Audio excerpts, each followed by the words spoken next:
ყოველდღიური ეკონომიკური და ბიზნეს დაიჯესტი, ნოვაციები, ფინანსები, კაპიტალი, ნავთობის ფასები, ეკონომიქსი. თავარი ეკონომიკური მოვლენებისა და თემების განხილვა. ეკონომიქსი, რადიო იმედის პირდაპირ ეთერში. ირმა ებრალიძესთან ერთად.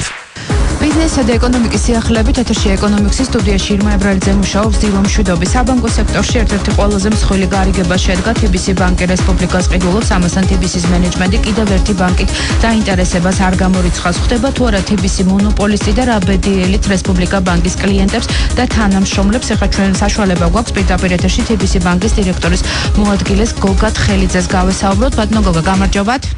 გამარჯობათ, მოგესალმებით. ძალიან დიდი მადლობა, რომ მონაწილეობთ გადაცემაში. ბატონო გოგა, თავდაპირველად იმის შესახებ გუშინ გაცხადდა პრესკონფერენციაზე მამუკა ხაზარაძემ არ გამორიცხა კიდევ ერთი ბანკი დაინტერესება. თუ შეგიძლიათ უფრო მეტი დეტალი გითხრათ ამასთან დაკავშირებით, ანუ ეს ხდება ბანკის შესყიდვა, მისი აქტივების შესყიდვა, თუ რა პროცესთან გვაქვს საქმე, თუ რა შეგიძლიათ ამ ეტაპზე თქვათ? გამარჯობათ, მადლობა, დიდი მადლობა მოწვევისთვის.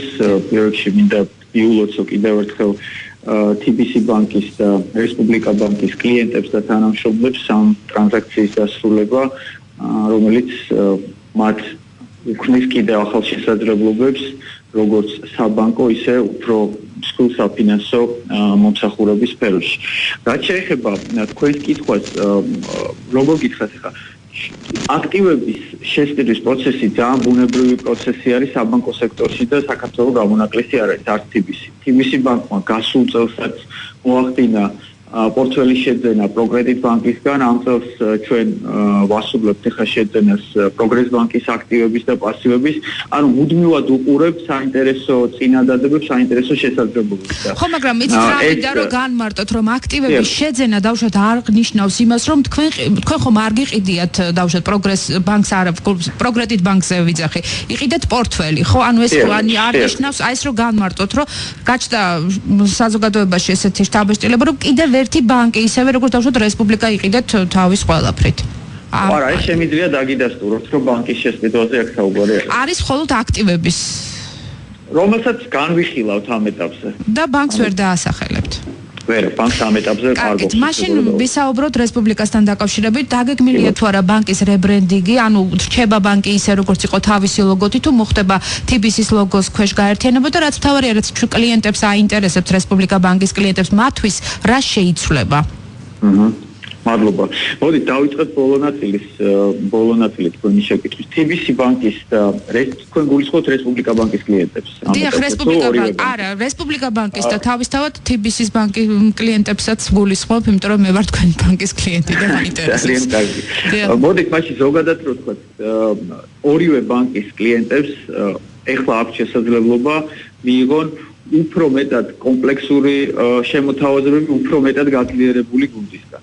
აი მოდით შევხედოთ TBC ბანკს და რესპუბლიკას ცალ-ცალკე. ხო, TBC ბანკი არის ძალიან წარმატებული ბანკი, რომელსაც აქვს აკუმულირებული ცოდნა, გამოცდილება საქართველოს ბაზარზე, ძლიერი გუნდი, ძლიერი პოზიციები. რესპუბლიკაში არის ძალიან კარგი სინთეზი, როგორც ადგილობრივი გამოცდილების 20 წლის ბანკია, ეს 10 წელი დამოუკიდებლად მუშაობდა, ხოლო შემდგომი 10 წელი მუშაობს Societe Generale-ს ამყვანი ევროპული ბანკის სხვა სეგმენტზე იყო გათვლილი რესპუბლიკა ბანკი TBC-სგან განსხვავებით. მე მგონი რომ ძალიან კომპლიმენტური არის რესპუბლიკა ბანკის სეგმენტი და ძალიან დიდი მსგავსებებია ჩვენ შორის. მათი პორტფელი 70% მოდის საცალოზე, რომელიც არის სტრატეგიული მიმართულება TBC ბანკის და TBC ბანკის 60% ეხლა არის საცალო სეგმენტი. ანუ ძალიან მსგავსი არის. რესპუბლიკას აქვს ძალიან კარგი პროდუქტები, რომლებიც დიდი ნაწილი არის Societe Generale-ის ჯგუფიდან დაგროვილი ცოდნის საფუძველზე შეძენილი და მორგებული ადგილობრივ რეალობას. ამის გათვალისწინებით და ჩვენი ადგილობრივი ცოდით მგონია რომ უნიკალური შესაძლებლობა ექნება ჩვენ კლიენტებს გაცილებით უფრო მეტი მომსახურება მიიღოთ, ვიდრე დღეს აქვს ცალ-ცალკე ბანკში, მაგრამ ეს მომსახურება იყოს განსაკუთრებით მინდა ხაზი გაუსვა რესპუბლიკის კლიენტებისთვის, როგორც საცალო ისე კორპორატიულ სეგმენტში უფრო სწრაფი, უფრო მოგზაური. გასაგებია 3%-გან ერთ-ერთი გადაწყვეტილებების მიღება, როგორც მარტივ ასევე თუ საკითხებზე მიღებული იქნება საქართველოში ადგილობრივ მენეჯმენტში რაც გაცილებით უფრო გაადვილებს მოქმედებას ჩვენი კლიენტების. ერთ-ერთი მთავარი კლიენტისთვის არის საპროცენტო განაკვეთი, ასე ვთქვათ, დაწევა, აწევა, როგორ მოხდება ეს, რა გამოიწვევს ეს ორი მსხვილი ბანკის გამსხვილება და უშუალოდ ორივე ბანკის კლიენტებისთვის შეიძლება რომ გადაიხედოს საპროცენტო განაკვეთები. საპროცენტო განაკვეთები, რო შევხედოთ ბოლო 2-3 წლის დინამიკას, მოდის შემცირების დინამიკით, ანუ მიზეზი ამისი არის თვითონ კონკურენტული გარემო საქართველოში. შესაბამისად, გამომდინარე იქიდან, რომ ბანკების გამსხვილების შემდგომ ეფექტურობა უფრო ძლიერდება, ანუ დანახარჯები ბანკების წლიან შემოსავალთან მიმართებაში არის უფრო ნაკლები, მხოლოდ და მხოლოდ პოზიტივის მოლოდინი უნდა გქონდეს კლიენტებისთვისაც. რაც შეეხება თანამშრომლებს, რესპუბლიკა ბანკის თანამშრომლებს გულისხმობთ, ხომ არ ემუქრებათ მათ სამუშაო ადგილების დაკარგვა? ხო, ჩვენ გუშინ რამდენიმე წელი დაგვისვეს ამაზე კითხვა, როგორც თანამშრომლებზე, ასევე ფილიალებზე და კიდევ ერთხელ ხაზგასმით თქვა, რომ რესპუბლიკა ბანკის შესყიდვის ერთ-ერთი ყველაზე მნიშვნელოვანი კომპონენტი არის ძლიერი და კვალიფიციური გუნდი იმ ადამიანების, რომლებმაც ეს ბანკი იმ წარმატებამდე მიიყვანეს, სადაც დღეს არის. ანუ ჩვენთვის ეს არის დიდი შესაძლებლობა TBC-ისთვის, რომ გაერთიანებული გუნდით მივახციოთ იმ ამბიციურ გეგმებს, რაც 3-დან 5 წლამდე პერსპექტივაში გვაქვს გაწერილი. რებრენდინგს რაც შეეხება რესპუბლიკა ბანკის მოხდება რებრენდინგი? ტრანზაქციის სრულად დასრულების შემდგომ, რომელიც ანუ წლის ბოლომდე არის სამიზნედ აღებული, რესპუბლიკა ბანკი დაიწყებს სრული ინტეგრაციის პროცესს TBC-ში და გააგრძელებს მუშაობას TBC ბანკის ბრენდით. რაც შეეხება ბაზარზე მონოპოლისტობას TBC ბანკის, ხდება თუ არა TBC მონოპოლისტი, ბაზრის რა ნაწილს იკავებთ, იმიტომ რომ თავის დროზე სიდიდით მეორე ბანკი იყავით საქართველოში, სანამ ეს გარიგება მოხდებოდა.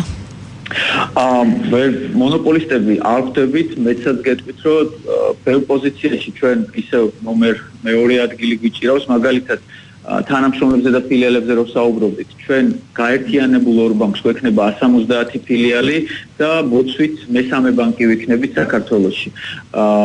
ჯამური აქტივების ოდენობითაც მეორე პოზიცია გვეკავება. მნიშვნელოვნად ძლიერდებით საცალო სეგმენტში და ხდება შედარებითი გაძლიერება კორპორატიულ სეგმენტში. ანუ ვფიქრობ, ბალანსი დაცული არის ისევ და ამ შემთხვევაში ჩვენ არ უყურებთ იმდენად ბაზრის სტილის ზრდას, ეს ბუნებრივად მოხდა, როგორც ვთქვი ადრე, ეს არის კლიენტების ხარისხიანი სეგმენტის შეძენა TBC ბანკში და ძლიერი გუნდის ინტეგრაცია, რომელთან ერთადაც ჩვენ ორიენტირებული ვიქნებით უკეთესი სერვისის შესავალებაზე და ამ ისევ კონკურენტულ გარემოში, რომელიც საქართველოშია დღეს. რაც შეეხება Societe Generale-ს, ითქვა, რომ ინვესტორი მიდის ქვეყნიდან და ასე შემდეგ. რამდენადაც ცნობილია TBC ბანკში 5% რჩება ამ გაერთიანების შედეგად Societe Generale-ს. აქციების შორის სამი ძალიან მნიშვნელოვანი კომპონენტია Societe Generale-სთან, რაც გასათვალისწინებელია. ვფიქრობ, ქვეყნისთვის, TBC ბანკისთვის ეს არის ძალიან მნიშვნელოვანი სტრუქტურული კომპონენტი ამ ტრანზაქციაში. ერთი, Societe Generale ღირებულების 30% მიიღებს TBC ბანკის აქციების. ეს ნიშნავს წმულების ძალიან მაღალ ხარისხს საქართველოს საბანკო სექტორისადმი და გაერთიანებული ბანკისადმი. მეორე, Societe Generale გახდება TBC ბანკის ერთ-ერთი მსხვილი აქციონერი. და მესამე, ჩვენი შესაძლებლობის მიხედვით 6%-ამდე იქნება მათი მონაწილეობა და მესამე კომპონენტი, რაც ასევე ძალიან მნიშვნელოვანი არის, ჩვენ შევთანხმდით იმაზე, რომ გაერთიანებული ბანკი იქნება Societe Generale-ს ადგილობრივი პარტნიორი საქართველოში. რითაც ძალიან დიდ სარგებელს იღებდა რესპუბლიკა წლების განმავლობაში, როგორც იცით, თქვენ ჯგუფს აქვს ძალიან ბევრი გლობალური კლიენტი, რომელიც არის საქართველოში, ამ ფიქრობს საქმიანობის გაგრძელებას, ისინი ითანამშრომლებენ TBC ბანკთან. ანუ ფრანგი მართველი, რომელიც არის დღეს რესპუბლიკაში, ჩება საქართველოში TBC-ში თუ მიდის? თუ ამას არ აქვს ახლა ისეთი არსებითი მნიშვნელობა? ამას არსებითი მნიშვნელობა არ აქვს, თუმცა ჩვენი ინფორმაციით დაგეგმილი არის, რომ ტრანზაქციის შემდგომ Societe Generale-ის ჯგუფის წევრები მუშაობას გააგრძელებენ ჯგუფში და არა TBC ბანკში. გასაგებია და კიდევ ბოლოს კითხვა მექნება, ზოგადად, როდესაც ხდება გამსხვილების პროცესი ბაზარზე, მაგალითებს არ დავასახელებ, არის ხოლმე აი ამ პროცესში დავუშვათ კლიენტებისთვის გარკვეული დისკომფორტი, იმიტომ რომ სანამ კომპანიები გადაეწყობიან, თქვენ შემთხვევაში იგრძნობს თუ არა ამას TBC-ის და რესპუბლიკა ბანკის კლიენტები? ჩვენთვის ეს არის ნომერ პირველი პრიორიტეტი და ფოკუსირებული ვართ იმაზე, რომ მეტი და მეტი კომფორტი იქნოს. ორი რამეს დაუკვირდეთ. ერთი, რაც შეეხება მომსახურე ბანკირებს და ურთიერთობას, ეს გაგრძელდება ისე როგორც იყო. რაც შეეხება დამატებით კომფორტს, როგორც შეაღვნიშნეთ, ხო, მაგრამ ანუ ეს ადამიანები გააგრძელებენ მუშაობას, იმიტომ რომ ორივე მხარეს ჩვენ ხედავთ, რომ არის ძალიან კვალიფიციური გუნდი, ამ მხრივ კლიენტისათვის არ შეიცვლება ყოველდღიური ცხოვრება, ყოველდღიური საბანკო საქმიანობა. ჩვენი პრიორიტეტია, რომ უფრო სწრაფი და უფრო მოქნილი გავხადოთ. ჩვენ გვინდა, რომ უფრო მალე დაუბრუნოთ მათ პასუხები, უფრო მალე შევთავაზოთ მათ კონკრეტული შეთავაზებები და გავხდეთ უფრო სწრაფები და მოქნილები. ასე რომ მხოლოდ და მხოლოდ პოზიტივის მოლოდინი უნდა იყოს კლიენტების. დიდი მადლობა, იმედია ყოველ ჩვენთაგანი, ვინც თქვენი ბანკის კლიენტები ვართ, ამას მალე ვიგრძნობთ. TBC ბანკის დირექტორის მოადგილე გოგა თხელიძე პასუხობდა ჩვენ შეკითხვებს. ასეთი იყო ბიზნესისა და ეკონომიკის სიახლეები ამ დროისთვის. ჩვენ განახლებული ინფორმაციებით პირდაპირ ეთერში უკვე 16 საათი და 15 წუთზე დაუბრუნდებით. მე ტრადიციულად შემოსავლიან და წარმატებულ დღეს გისურვებთ. ყოველდღიური ეკონომიკური და ბიზნეს დაიჯესტი, ნოვაციები, ფინანსები, კაპიტალი, ნავთობის ფასები, ეკონომიქსი, მთავარი ეკონომიკური მოვლენებისა და თემების განხილვა. ეკონომიქსი, რადიო იმედის პირდაპირ ეთერში, ირმა ებრალიძესთან ერთად.